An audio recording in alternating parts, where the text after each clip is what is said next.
कोई भी व्यक्ति इसकी चपेट में आए, आवश्यक सावधानी बरतने से हम इस बीमारी से बच सकते हैं और न केवल बच सकते हैं पितु एक बड़े समुदाय को भी इसकी चपेट में आने से रोक सकते हैं। आइए हम सब मिलकर के कोरोना वायरस के खिलाफ चल रही देश और दुनिया की मुहिम में प्रदेश सरकार के इस अभियान में हम सब भी सहभागी बनेंगे। इसके लिए मैं आप सबका आह्वान करता हूं। भयभीत होकर के नहीं, बल्कि सावधानी और सतर्कता से हम कोरोना वायरस पर विजय प्राप्त करेंगे। मेरी आप सबके प्रति इस अभियान में शुभकामनाएं।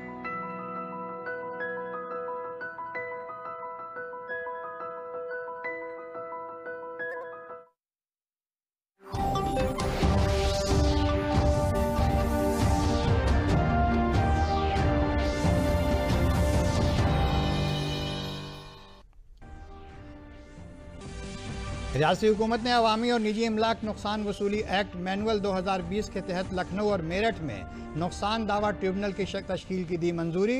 मुजाहिरों के दौरान निजी और सरकारी इमलाक के नुकसान पहुंचाने वालों को भरना होगा जुर्माना।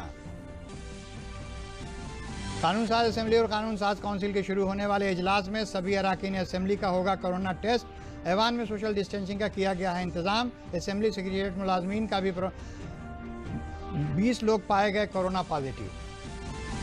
वज़ीर-ए-आज़म नरेंद्र मोदी ने इक़्तिसादी शोबों के मल्टी मॉडल कनेक्टिविटी मुहैया कराने से मुतल्लिक़ नेशनल मास्टर प्लान की तैयारियों का लिया जायज़ा।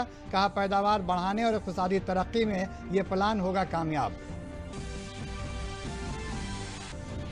और गोंडा में नेपाल के जरिए छोड़े गए पानी के बाद घाघरा नदी की आबी सतह में हुआ इजाफा। बदायूं में रामगंगा में तुग़यानी सैलाब से मामूलात ज़िंदगी दरहम बरहम, लोगों के घरों में भरा पानी।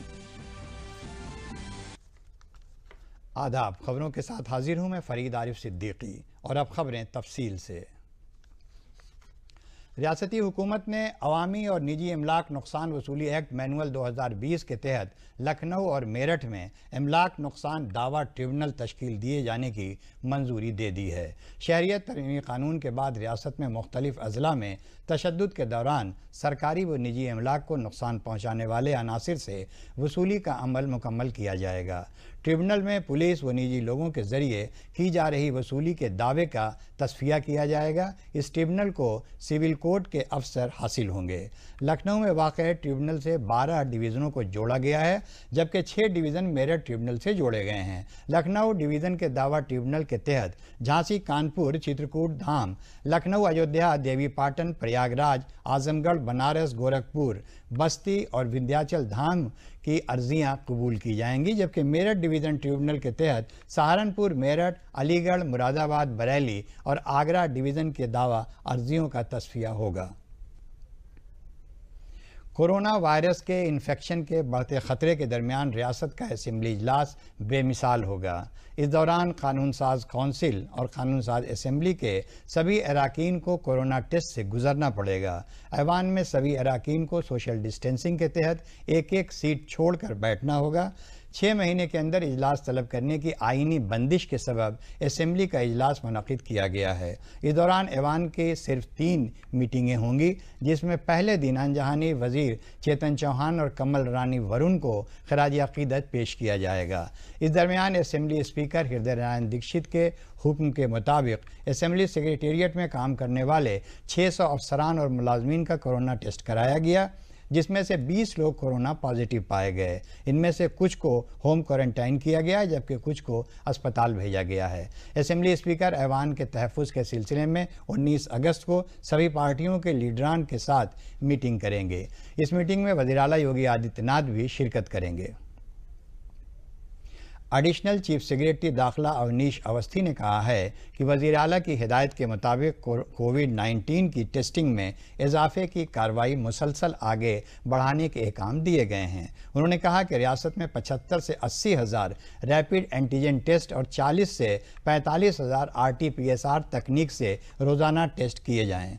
वज़ीर आला ने एक आला सतही मीटिंग में 1 लाख अनलॉक बंदोबस्त का जायज़ा लिया। उन्होंने कहा कि कोविड-19 से मुतल्लिक़ पोर्टल को फाल रखा जाए और इसे हर रोज़ लगातार एडिट किया जाए। उन्होंने कोविड-19 के मद्देनज़र रियासती असम्बली के आइंदा इजलास के दौरान खुसूसी एहतियात बरतने के अहकाम दिए। साथ ही उन्होंने कहा कि कोरोना के इन्फेक्शन के मद्देनज़र मजहबी तकरीबात का इनकाद घर में ही किया जाए। अवामी मकामात पर कोई भी मजहबी या सकाफती प्रोग्राम मुनक़िद न किए जाएँ। साथ ही उन्होंने कहा कि ज़िला बरेली, गोरखपुर, प्रयागराज और बस्ती पर खुसूसी तवज्जो दी जाए। ज़िला लखनऊ और कानपुर शहर में कोविड-19 के मामलों पर काबू पाने और तिब्बी सहूलियात को बेहतर बनाने के लिए मौसर कदम उठाए जाएं।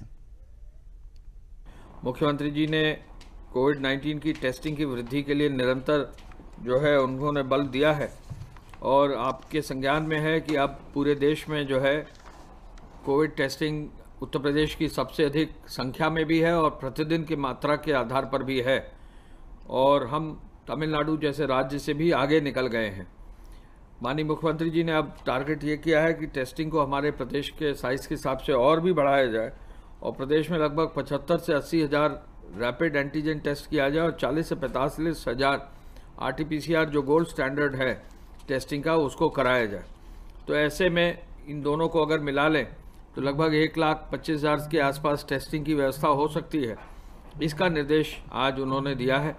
टेस्टिंग के बारे में अपर मुख्य सचिव चिकित्सा शिक्षा द्वारा बताया गया कि इसी माह में कई नए मेडिकल कॉलेजेस में टेस्टिंग की RT-PCR टेस्टिंग की कार्रवाई सुनिश्चित हो जाएगी। एडिशनल चीफ सेक्रेटरी सेहत अमित मोहन प्रसाद ने आज प्रेस कॉन्फ्रेंस में बताया कि गुज़िश्ता 24 घंटों में कोरोना इन्फेक्शन के 4,336 नए मामले सामने आए हैं। इस वक्त इन्फेक्शन के एक्टिव केसेस की तादाद 50,242 है। जो लोग मुकम्मल इलाज के बाद डिस्चार्ज हो चुके हैं उनकी तादाद बढ़कर 1,09,607 हो गई है, जबकि इन्फेक्शन का शिकार मरीजों में से कुल 2,585 लोगों की मौत हुई है। विगत 24 घंटों में संक्रमण के 4,336 नए प्रकरण सामने आए हैं। इस समय एक्टिव इन्फेक्शन के केसेस की कुल संख्या 50,242 है। जो लोग पूर्णतः उपचारित होने के पश्चात डिस्चार्ज किए जा चुके हैं उनकी संख्या बढ़कर के 1,09,607 हो गई है। संक्रमित व्यक्तियों में से कुल 2,585 लोगों की मृत्यु हुई है। कल प्रदेश में 93,774 सैंपल्स की जांच की गई और अब तक प्रदेश में 39,66,848 सैंपल्स की जांच की जा चुकी है। वज़ीर-ए-आज़म नरेंद्र मोदी ने गुज़िश्ता रोज़ मुख्तलिफ इक़्तिसादी शोबों के लिए मल्टी मॉडल कनेक्टिविटी मुहैया कराने से मुताल्लिक़ नेशनल मास्टर प्लान की तैयारियों का जायज़ा लिया। वज़ीर-ए-आज़म ने ट्वीट के ज़रिए बताया कि मुख्तलिफ इकनॉमिक जोन के लिए मल्टी मॉडल कनेक्टिविटी मुहैया कराने से मुताल्लिक़ नेशनल मास्टर प्लान की तैयारियों का जायज़ा लेने के लिए मीटिंग की सदारत की। ये एक अहम कदम है जिससे पैदावार में इजाफा होगा, इंफ्रास्ट्रक्चर मजबूत होगा, इक़्तिसादी तरक्की होगी और नौजवानों के लिए मौक़े दस्तयाब होंगे। इस मीटिंग में वज़ीर मालियात निर्मला सीतारमन, वज़ीर बराए रेल सनत पीयूष गोयल और वज़ीर बराए शहरी हवाबाजी हरदीप सिंह पुरी ने भी शिरकत की। गौरतलब है कि वज़ीर-ए-आज़म ने इस साल यौम आज़ादी के अपने खिताब में इंफ्रास्ट्रक्चर को फ़रोग़ देने पर बहुत ज़ोर दिया था। उन्होंने इसके लिए पूरे मुल्क को मल्टी मॉडल कनेक्टिविटी इंफ्रास्ट्रक्चर से जोड़ने की बात भी की थी। वज़ीर-ए-आज़म नरेंद्र मोदी ने 30 अगस्त को होने वाले मन की बात प्रोग्राम के 68वें एडिशनल के लिए लोगों से तजावीज़ तलब की हैं। पीएम मोदी ने ट्वीट करके कहा है कि आपको क्या लगता है कि इस बार मन की बात में किन मुद्दों पर तबादला ख्याल किया जाए। मन की बात की नशरियात 30 अगस्त को होगी। अब आप अपना मैसेज 1800-117800 पर भेज सकते हैं या फिर नंबर ऐप नमो ऐप या MyGo ऐप पर भी लिख सकेंगे। मुझे आपकी तजवीज़ और ख़यालात का इंतज़ार रहेगा। सदर जमहूरिया रामनाथ कोविंद ने वजारत बराए फ़रोग़ इंसानी वसाइल का नाम बदलकर वजारत तालीम करने पर अपनी मोहर लगा दी है। इस सिलसिले में नोटिफिकेशन जारी कर दिया गया है। हाल ही में इस ताल्लुक़ से काबीना ने नाम बदलने का फ़ैसला लेते हुए तालीमी पॉलिसी में कुछ बड़ी तब्दीलियाँ की थीं। हिंदुस्तानी खिलाई तहक़ीक़ तंजीम के साबिक़ चेयरमैन के कस्तूरी रंजन की सदारत वाली कमेटी ने गुज़िश्ता साल वज़ीर बराए फ़रोग़ इंसानी वसाइल रमेश पोखरियाल निशंक को नई तालीमी पॉलिसी का मसवदा सौंपा था। वजारत को इस मसवदे पर 2 लाख से ज़्यादा तजावीज़ मिली थीं। शमसी तवानाई को फ़रोग़ देने के लिए 8 सितंबर को इंटरनेशनल सोलर टेक्नोलॉजी समिट का इनेकाद किया जा रहा है, जिसका इफ्तिताह वज़ीर-ए-आज़म नरेंद्र मोदी वीडियो कॉन्फ्रेंसिंग के ज़रिए करेंगे। वज़ीर तवानाई RK सिंह ने पीर को नई दिल्ली में इत्तला फराहम की और कहा कि आने वाले दिनों में सोलर एनर्जी तवानाई का अहम ज़रिया बनेगी।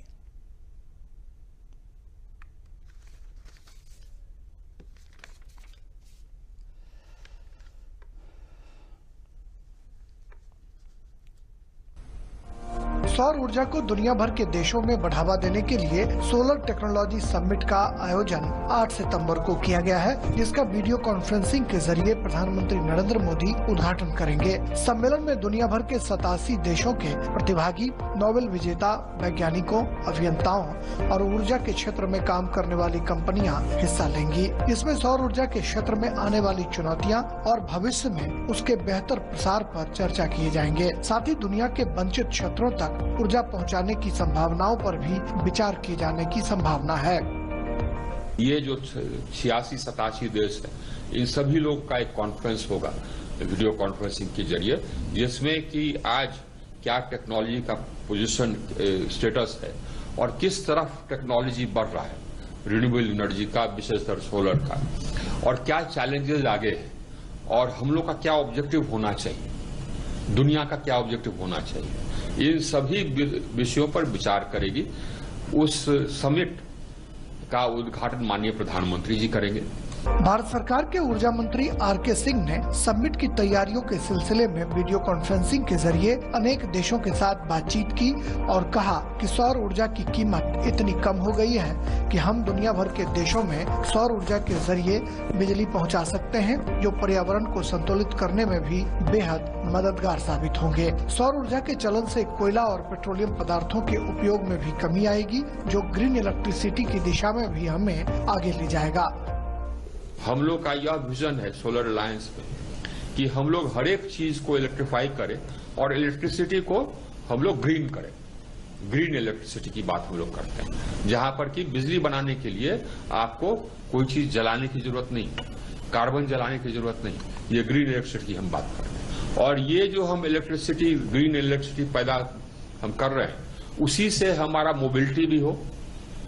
जो अभी हम पेट्रोल डीजल से कार चलाते हैं, उसके बदले में हम इलेक्ट्रिसिटी से कार चलावे, ग्रीन इलेक्ट्रिसिटी से कार चलावे। उसी से हमारा कुकिंग भी हो, उसी से हमारा कूलिंग भी हो, उसी से हमारा सारा काम।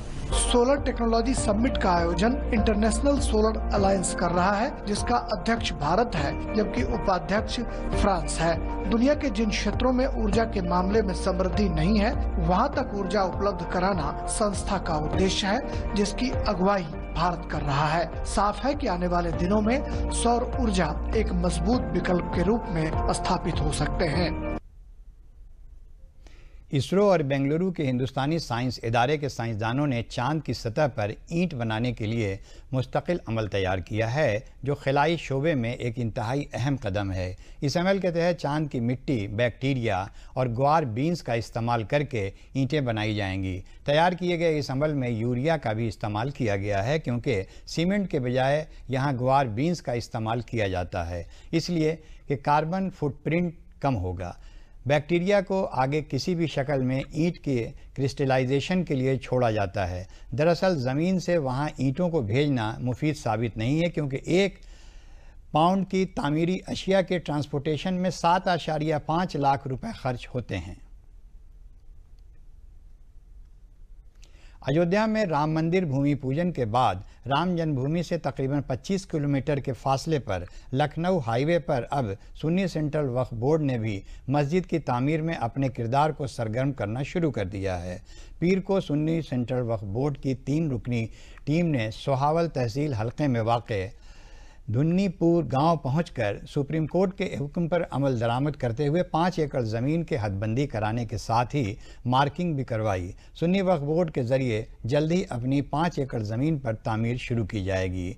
सुप्रीम कोर्ट के हुक्म के बाद ज़िला इंतज़ामिया ने सोहावल तहसील हलके में धुन्नीपुर गाँव में 5 एकड़ ज़रई अराजी सुन्नी वक्फ बोर्ड को सौंपी थी। 5 अगस्त को राम मंदिर की तामीर के लिए वज़ीर-ए-आज़म के ज़रिए किए गए भूमि पूजन के बाद सुन्नी वक्फ बोर्ड भी मस्जिद की तामीर के अमल में तेज़ी ला रहा है। इसी सिलसिले में बोर्ड की 3 अराकीन की टीम सोहावल तहसील पहुंची। वहां से रेवेन्यू टीम के साथ मस्जिद के लिए दी गई ज़मीन पर पहुंची और नाप वगैरह करने के बाद 5 एकड़ ज़मीन की मार्किंग कराई। इस 5 एकड़ ज़मीन पर सुन्नी वक्फ बोर्ड के ज़रिए तश्कील ट्रस्ट मस्जिद की साथ साथ तालीम के लिए मदरसा और अस्पताल की तामीर भी कराएगा। आज तहसील सोहावल क्षेत्रांग अंतर्गत स्थित ग्राम धन्नीपुर में जो भूमि मस्जिद निर्माण के लिए सुन्नी सेंट्रल वक्फ बोर्ड को दी गई है, वो लोग आए थे, वक्फ बोर्ड के लोग आए थे और उन्होंने ये कहा कि ज़मीन राजस्व अभिलेखों में अंकित हो गई है, मस्जिद के नाम सुन्नी सेंट्रल वक्फ बोर्ड के नाम अंकित हो गई है, इसलिए उस ज़मीन की पैमाइश करा दी जाए, डिमार्केट करा दिया जाए। इसके लिए तहसील सोहावल में एक टीम बनाई गई है। उस टीम को निर्देशित किया गया कि वहां जाकर के मौके पर उसका चिन्हीकरण करा दें। वज़ीर आला योगी आदित्यनाथ ने राज्यसभा के लिए जयप्रकाश निषाद को बिला मुकाबला मुंतखब होने पर उन्हें मुबारकबाद पेश की है। अपने तहनीती पैगाम में वज़ीर आला ने एतमाद ज़ाहिर किया कि राज्यसभा अहम MP के तौर पर जयप्रकाश निषाद मफाद आम्मा को तरजीह देकर पार्लियामेंट के आला ऐवान के बावकार रवायतों में इजाफ़ा करेंगे।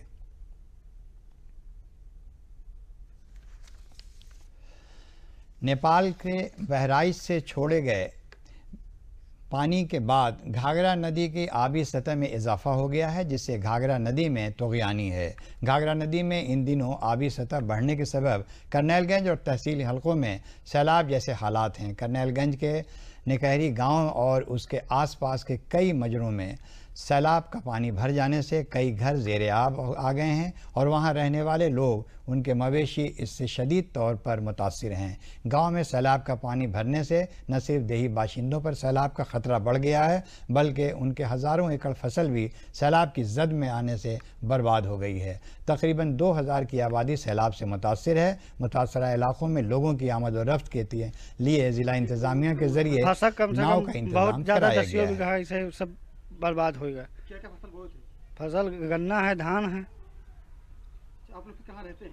आप कोई छत पर रहता है, कोई बंधे पर रहता है। ऊपरी क्षेत्रों में नेपाल राष्ट्र में हो रही बरसात की वजह से जल स्तर में बढ़ोतरी हुई है और इस समय जो एल्गिन पर जल स्तर देखा गया है वो खतरे के निशान से 1 मीटर ऊंचा होकर बह रहा है, जिसमें हमारे नकैरा गांव है जो बंदे के अंदर पड़ता है, एल्गिन चरसड़ी बांध के अंदर पड़ता है। उसमें नकैरा गांव के 3 कुरबे प्रभावित हुए हैं, जिसमें से जो वहाँ के पशु हैं उनको ऊंचाई वाले क्षेत्रों में शिफ्ट किया गया है। लोगों के लिए पर्याप्त वहाँ पे व्यवस्था कराई गई है। जो उनको राहत किट बांटी जानी थी, राहत किट बांटी गई है, राहत सामग्री उनको दी जा चुकी है। उसके अतिरिक्त पानी पीने के लिए वहाँ पर टैंकर की व्यवस्था कराई गई है। मुल्क की कई रियासतों में सैलाब का कहर जारी है। बदायूं में भी तकरीबन निस्फ दर्जन गांव गंगा और रामगंगा नदियों की आबी सतह में इजाफे और तेज़ी से हो रही कटान की जद में हैं। इससे लाखों एकड़ फसल पानी में डूब गई है। बदायूं के सहसवान और दातागंज तहसील हलके में नरौरा बैराज से मुसलसल छोड़े जा रहे पानी से गंगा की आबी सतह में तेज़ी से इजाफा हो रहा है, जिससे सहसवान और दातागंज तहसील के तकरीबन निस्फ दर्जन गांव सैलाब की जद में आ गए हैं। वहीं मुकामी लोगों का कहना है कि उनके कई मकान गंगा में समा गए हैं और लाखों बीघा फसल भी बर्बाद हो गई है। जिला मजिस्ट्रेट कुमार प्रशांत ने बताया कि उन्हें सैलाब सेक्शन एक्सियन को सख्त अहकाम दिए हैं कि कटान रोकने के लिए जंगी पैमाने पर काम जारी रखें। साथ ही उन्होंने हिदायत दी कि ज़्यादा से ज़्यादा मजदूर लगाकर कटान रोकने के काम में तेज़ी लाई जाए।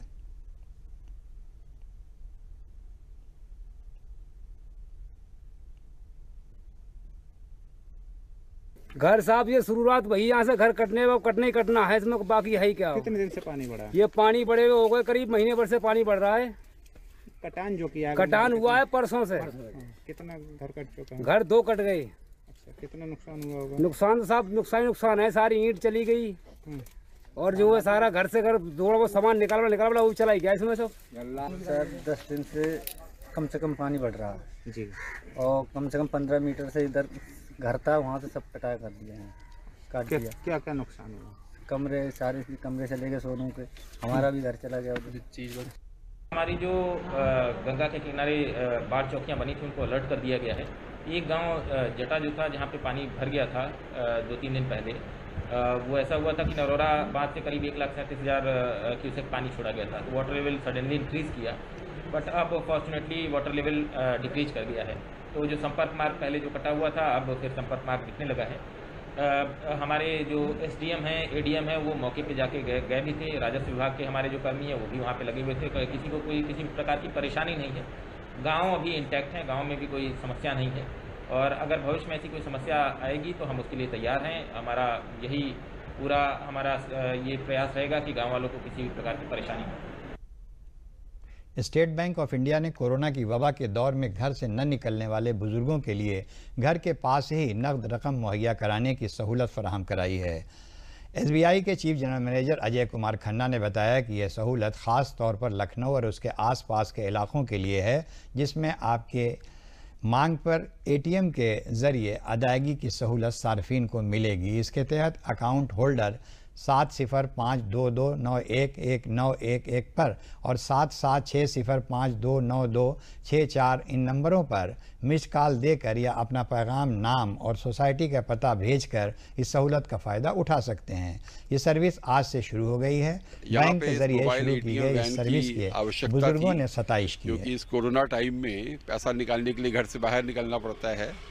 तो हम रेजिडेंट इस बात के आभारी हैं कि बैंक ने ये ATM यहाँ भेजी है। ATM से सबसे बड़ा फ़ायदा ये है कि हम लोगों को बाहर निकलने का कोई कोरोना टाइम्स में नहीं निकलना पड़ेगा, और ये स्टेट बैंक की तरफ से बहुत बड़ा महान कार्य है कि हम लोगों की शालीमार गैलेंट में इन्होंने ला करके इसको खड़ा करा। कोरोना संक्रमण और उसके कारण होने वाली आने जाने की दिक्कतों को ध्यान में रखते हुए लखनऊ वासियों की सुविधा के लिए SBI ने लखनऊ में आपकी मांग पर ATM द्वार पर योजना का शुभारंभ किया है।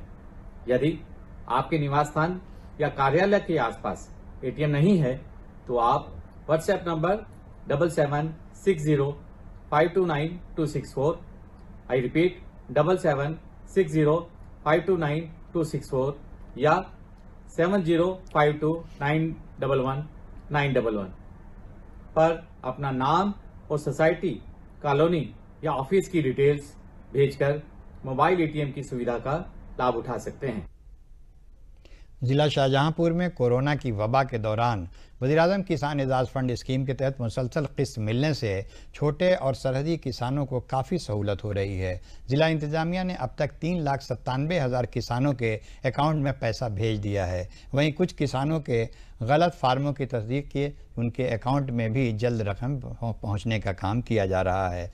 मुस्तफ़ीद किसान का कहना है कि कोरोना के बहरान के दौरान वज़ीर-ए-आज़म ने किसानों का ख्याल रखा है। ज़िला मजिस्ट्रेट इंद्र विक्रम सिंह ने बताया कि ज़िले में 4,54,000 किसान हैं, जिसमें से वज़ीर-ए-आज़म किसान एजाज़ फंड के तहत मुस्तफ़ीद होने वाले किसान 3,97,000 हैं। करीब 10,000 किसानों के अकाउंट में कुछ खामियां हैं, उसको सही कराकर उनके अकाउंट में भी पैसा भेजने का काम किया जा रहा है।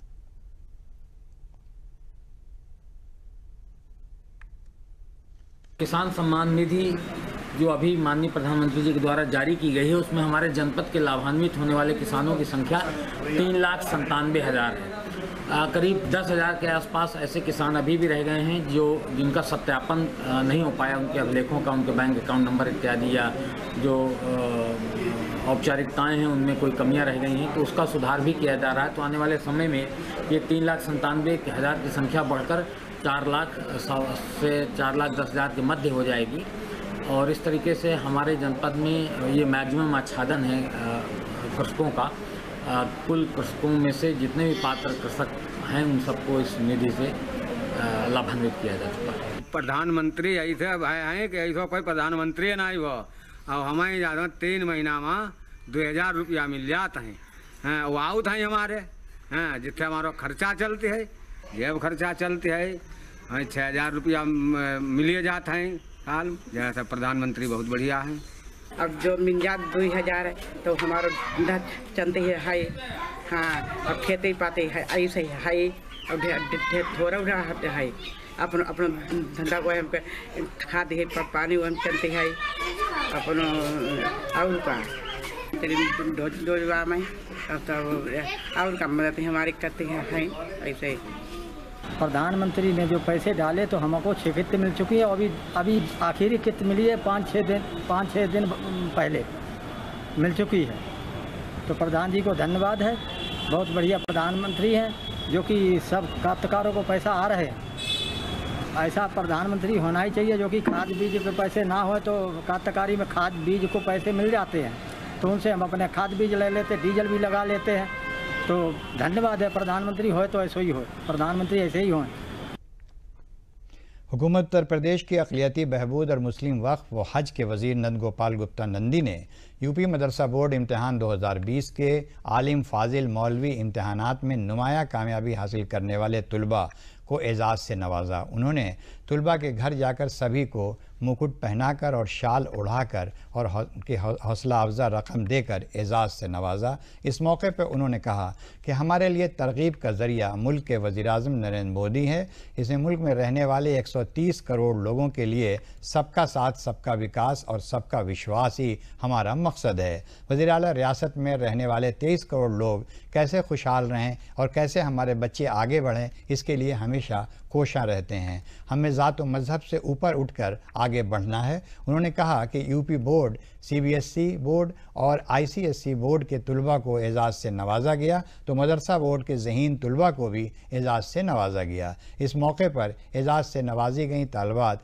शिफा बेगम और आमीन आईमानी ने कहा कि हम लोग पढ़ लिख कर टीचर बनना चाहते हैं और बच्चों को पढ़ाकर मुल्क को आगे बढ़ाना चाहते हैं। हमारे प्रधानमंत्री आदरणीय नरेंद्र मोदी जी जो इस देश में रहने वाले 130 करोड़ लोगों को अपना परिवार मानते हैं।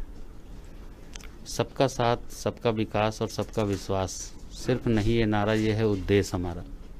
आदरणीय मुख्यमंत्री जी इस प्रदेश में रहने वाले 23 करोड़ लोग कैसे सुखी रहें, कैसे समृद्धिशाली हों, कैसे हमारे होनहार बच्चे आगे बढ़ें, इसके लिए हमें जाति, धर्म, मजहब से ऊपर उठ करके बिना किसी भेदभाव के अगर हम ICSE के बच्चों को सम्मानित करते हैं, अगर हम CBSE के बच्चों को सम्मानित करते हैं, अगर हम यूपी बोर्ड के बच्चों को सम्मानित करते हैं, तो मदरसा बोर्ड के भी चारों जो हमारे बच्चे हैं बोर्ड में, जो हाई स्कूल के हैं, इंटर के हैं, उसके ऊपर के 2 हैं, सबको हमने सम्मानित करने का काम किया।